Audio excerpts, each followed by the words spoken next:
Welcome everybody and welcome to our panelists to this discussion about intelligent use of data. Maybe we can start with an easy question. What is intelligent use of data? What do you think, Mia?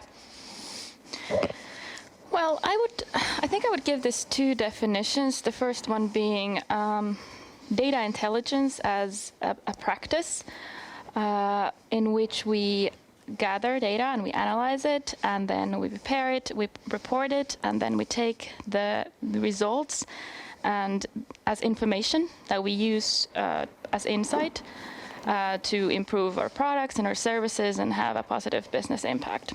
But I think the other way to think about it is sort of us as digital experts, as DX experts being the people who use data intelligently. So when we have data, how do we communicate it to the right people? How do we make sure that people understand it and the right people get it at the right time so that they are able to make good decisions based on that data and really make these actionable, have actionable insights that they can use to really create good impacts?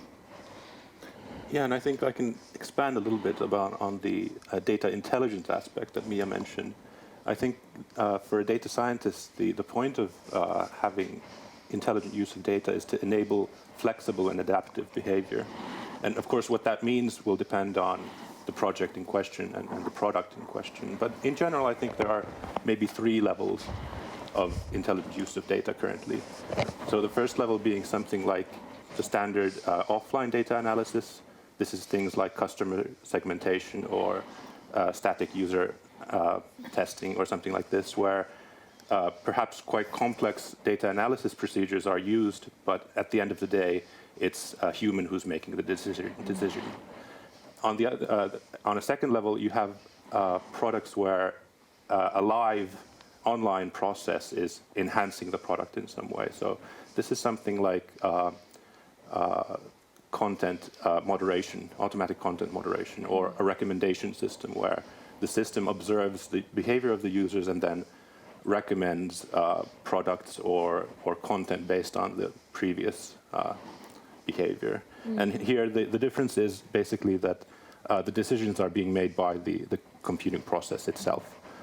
And then finally, we have a third level where, and a perfect example would be a company like Oura, where you can't really separate out the data analysis from the product in any meaningful way. The data analysis is, to a large extent, the product. Something like a self-driving car would be a perfect other example, where you cannot have a self-driving car without computer vision and the processes that accompany it. I think you guys already given pretty comprehensive answers. So if I may add, my perspective would be more seeing the question is intelligent use of data, and then how do we define intelligent? One is we already have, that is more from the biological point of view, a human intelligent, and then the human intelligent, we're making decisions. We're really good at storytelling. We're good at making decisions based on our intuition and logical reasonings. Then in terms of artificial intelligence, that is also very intelligent, but intelligent in a different way. It's really good at processing big amount of data or perform in a very specific tasks.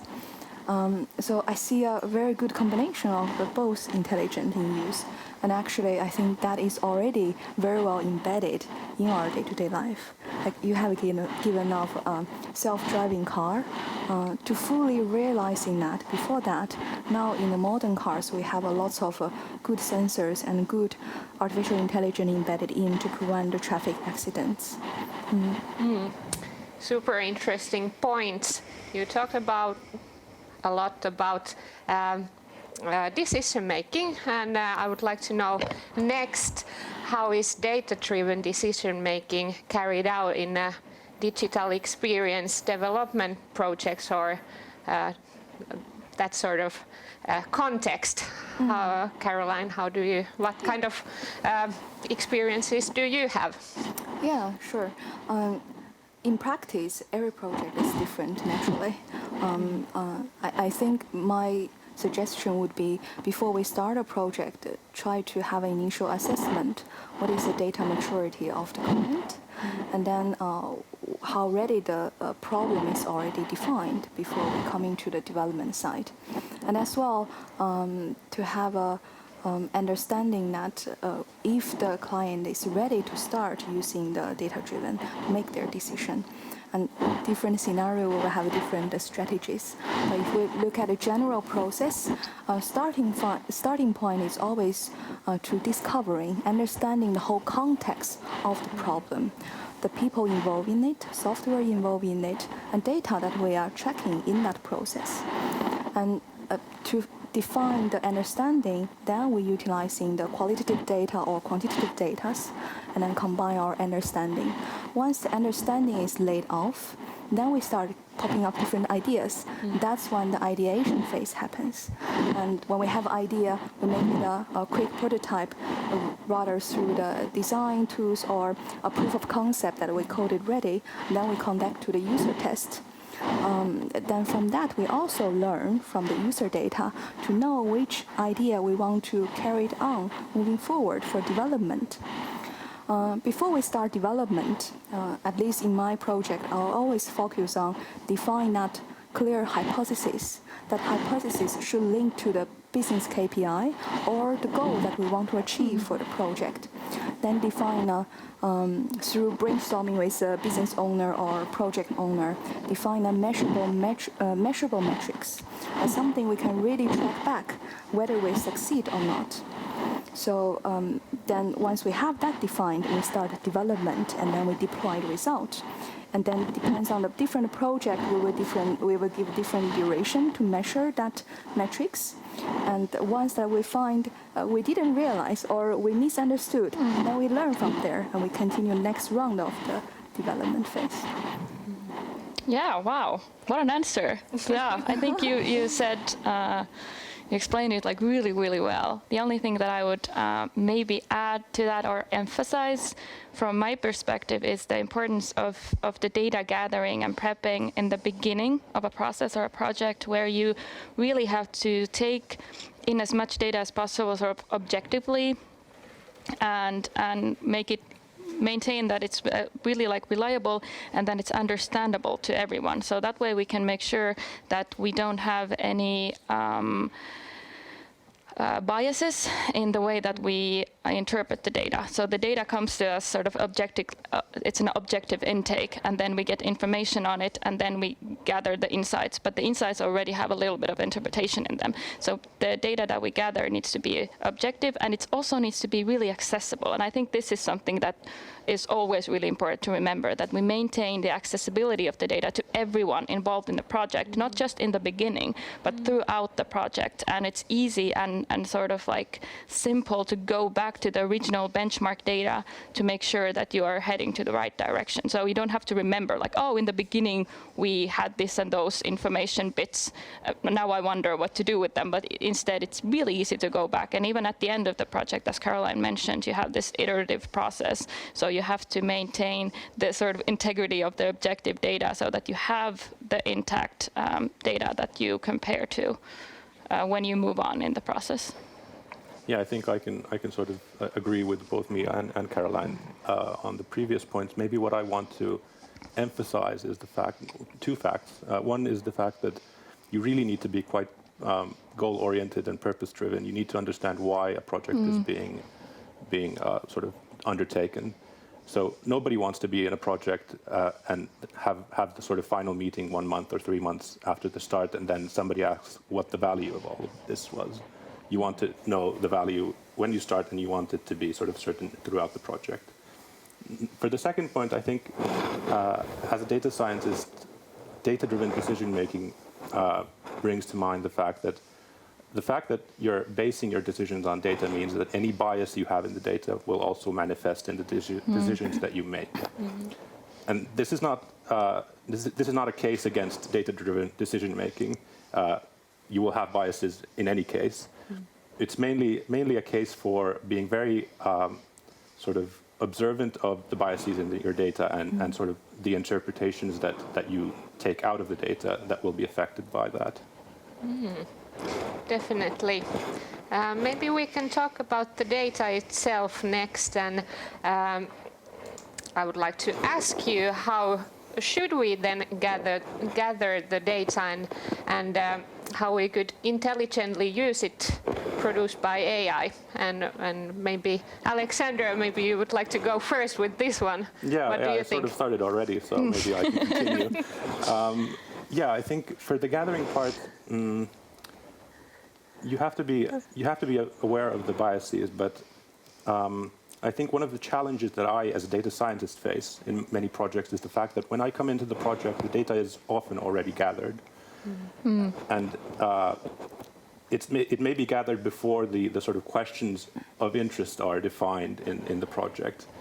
And this is unfortunate because often the way the data has been gathered and what data has been gathered will limit what sort of questions we can answer using the data. So what I would like to see is involving data scientists and data analysts and designers in a project as soon as possible, from the start, if possible, so that they can all bring their expertise to the question, and you can sort of have a very effective way of collecting data and sort of answering questions later on. As for how to use the data or how to use the results that an AI produces, I think what also needs to be understood is that the choices made during modeling the data will affect how the results of the model can be used. So there are plenty of examples of this, both serious and less serious, but one sort of fairly publicly visible example was from Google in 2015, when they introduced a feature in Google Photos which automatically tagged and labeled user-sent photos. So a user would send a photo, and then the system would provide a list of labels of the content in the photo. And I'm sure during initial testing this was fine, but once the product was in the hands of the users, a problem soon emerged. So what was noticed was that dark-skinned individuals tended to be labeled as gorillas by the system, which is of course a PR nightmare and sort of very unfortunate in any case. And the reason for this is not because there's necessarily a racial bias in the data, or at least not an explicit racial bias. It's probably because there's a mismatch between the training data and the data that the users were generating. So things like this are what we sort of need to really emphasize and focus on. Yeah, yes, very harrowing example. I have a very similar thought in sort of the gathering phase. I think we have both, and many people have gone from the data point of view, come to a project and be like, oh man, I wish I was here when we started the data gathering, because it's not something that you can never go back. You can always gather more data, but once you have a data set, you are limited to that in terms of what kind of results you can drive from that. So if you wanna, and you are limited to specific questions, and if you wanna ask the different questions, then you have to think about like going all the way to the beginning and be like, okay, can we answer these questions with this data set, or do we need another strategy to gather new kind of data? And for example, I have a lot of customers who are often very surprised, even when I tell them that I am able to quite intricately find out what kind of terms do people use when they Google in order to arrive to their website.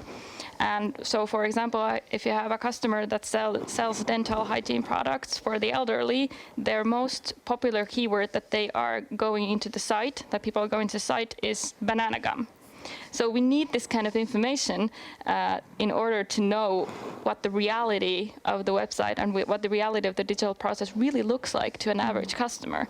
But we don't know this data unless we look for it. So we need to know, and I think we can all kind of dare to be a little bit more curious and bold in the questions that we ask, because maybe we can't find, maybe we are limited in the data that we can use and gather, but let's ask the questions and let's try to find out if and what ways we could go towards gathering the data and then finding out the answers from there. Yeah, I guess I can continue add a bit. I think both of you already articulate the fact that importance of the quality for the data set that we use for processing the data. The data processing itself is to train the AI from there and evaluate. Then the base of that is the data quality. I guess from my personal experience, I can tell one of the project I was in a couple of years ago, it was a business concept was to understanding the digital behaviors from different countries, and we had different panels in different countries. In some country, we had a really big panel, more than 10,000 users in there.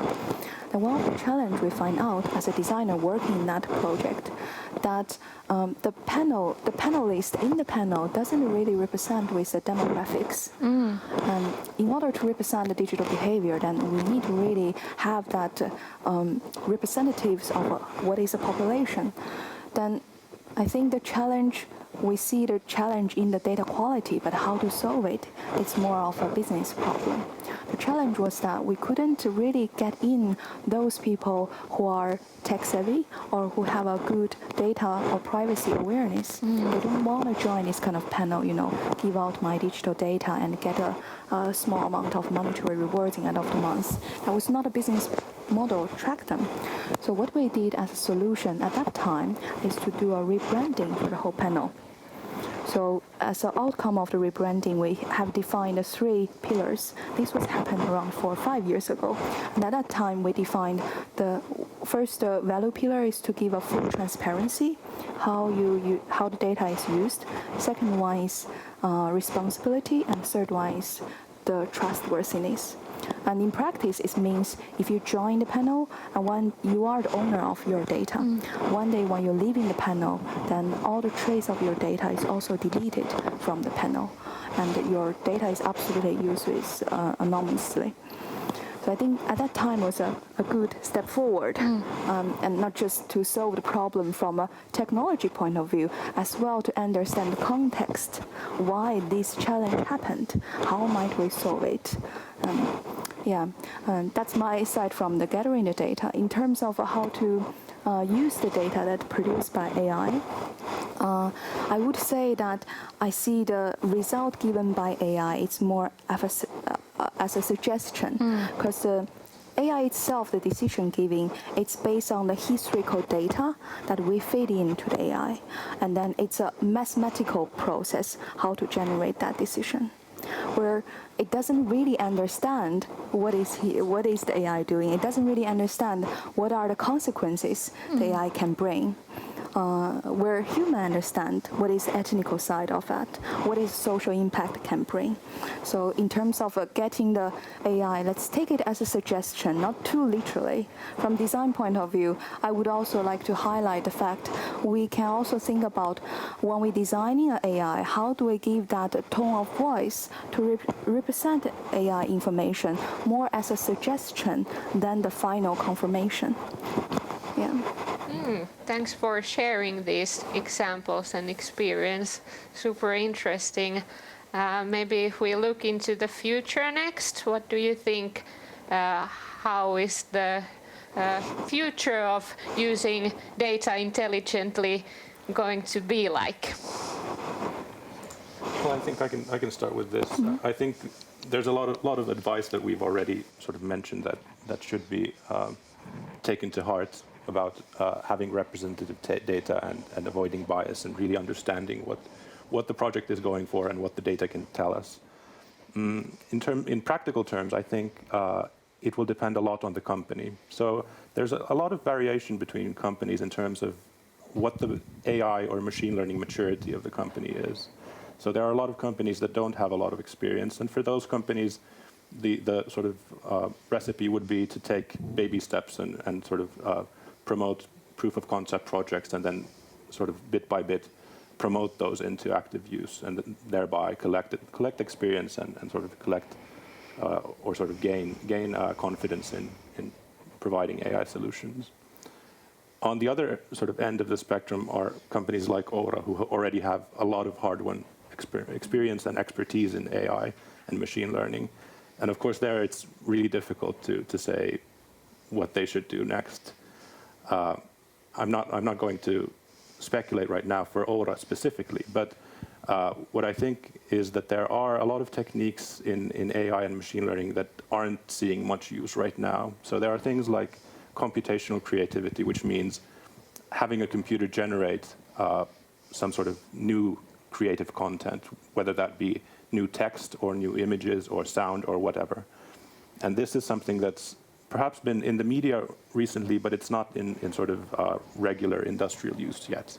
Mm-hmm. And I think that's something that I would like to see increase in the future. Mm-hmm. Yeah, I agree. I think if we think about the future in, let's say, 5 years, the biggest change that we are seeing is that the things we have now will just become more accessible and more popular for people to actually use. So, and then there are these few sort of like really forward-thinking and really mature, digitally mature companies that are sort of living in the future, whereas the general population is living in the current. So I think that's, and I hope as well that that's the biggest thing, is that all these ideas that we make and this machine data that we can use, that it becomes more accessible and we can use it more sort of like, yeah, we can use it to solve more real life problems and for different types of people's issues.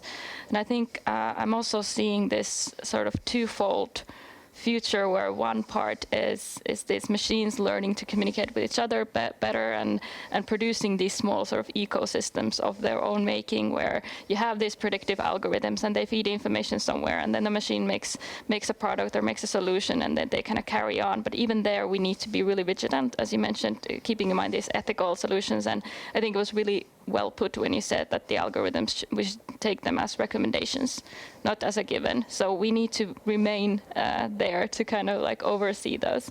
But then the other side is sort of us, like the future of our role would be even more in taking the data and harvesting it for the use of our customers and for the use of our the people using the products, and make sure that everyone really understands that we are able to communicate the value of the insights and transform them into actions, or transform them into suggestions for the customers to make actions, so that they can really use the data that is being generated more and more.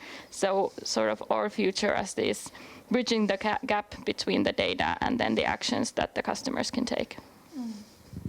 I guess my add-on would be seeing how the future would be for the DX development. Then we carry on with the good practices we have.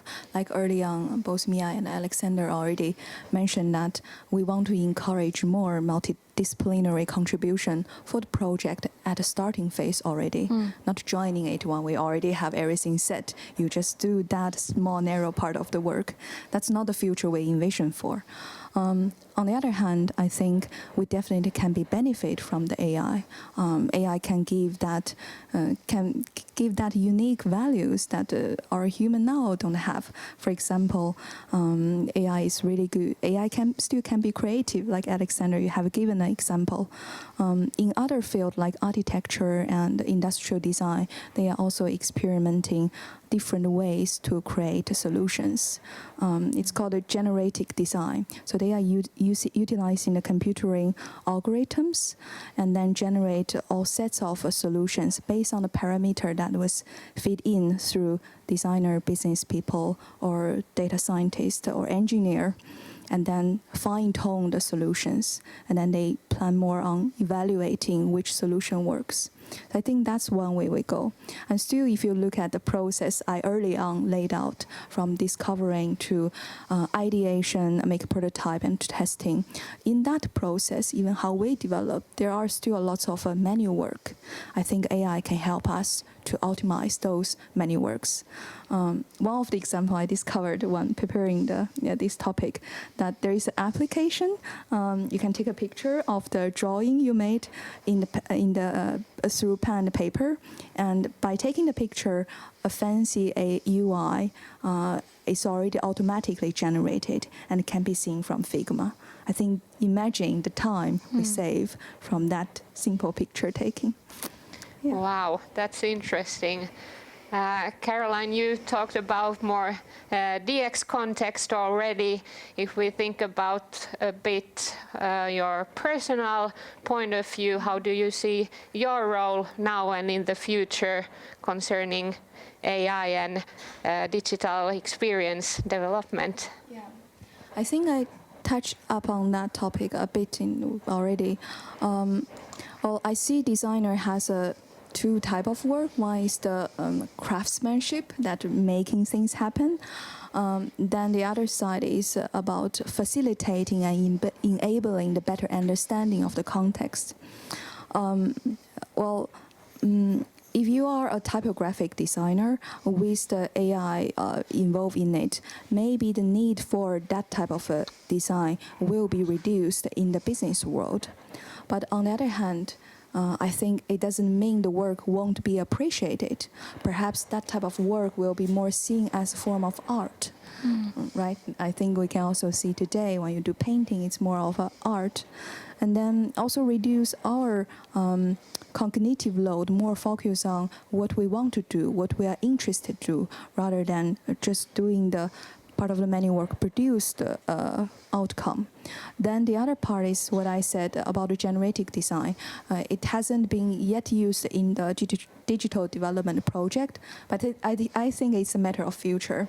How are we going to have that algorithm help us to create different ideas when we identify the different metrics? Yeah, that's one way. And then about validating the outcome from the AI, like we mentioned, the biases we create from the technology, I think there needs much more sophisticated thinking. How will we then evaluate the social impact created by this new technology? But nevertheless, whatever we are predicting or we are speculating, I think it's just a future, a possible future. We will never know what is a reality. And when that reality happens, there's always a piece of unprediction. And I think that's a beauty of the future. And the best way to do it is to adjust our understanding by learning in doing and moving forward for the experiment. Yeah, wow, great thought. I think I would say that the biggest change in my role and the people working just with data in general, data and digital services, would be that we're shifting more from these like processors, because the data is the machines are becoming the processors of the data. So we translate more into the communicators between the data and then the customer, and more in like thinking about the ways in which we can again give suggestions on what kind of actions you can take both in the digital world and then in the real world. And I think another thing that I think or hope that we will see even more and more is that when the machines are processing the data, we can put emphasis on these human-to-human communications and really bring together people from really different backgrounds, really different abilities, really different sets of knowledge, and then really hone in on what problems do they have and how can we harness data and digital solutions to improve their lives and make their lives easier. So I think that that's something that we have started to do, but there is a really big way to go, and we can take these digital solutions to really help us bring people from really different backgrounds together and really just improve, make better choices, wiser choices, and improve people's lives. Yeah, I think we can all sort of agree with Mia there. I think as a data scientist, one of the unseen but very important parts of the work is educating the clients or co-workers, because the techniques that we're using aren't really in widespread use yet, and there's sort of the amount of experience that people have and the maturity of companies is limited right now. So that's a part of the work I don't see sort of becoming less important, at least in the sort of near and medium term. I would also like to emphasize the importance of communication, because I think a lot of the problems that we see, not only in machine learning and AI projects, but in projects in general, are caused by the fact that there's a lack of communication between experts and between the sort of C-suite personnel and the people who are implementing the solutions. So I hope to see more communication between designers and analysts and data scientists and the sort of executive branches as well. Totally agree. I see that our time is running out. I would love to chat with you about this topic forever and forever, but I think this was our final question. So thank you, Mia. Thank you, Aleksander. Thank you, Caroline. Thank you, Leena. Let's give the floor to the next speaker. Yes.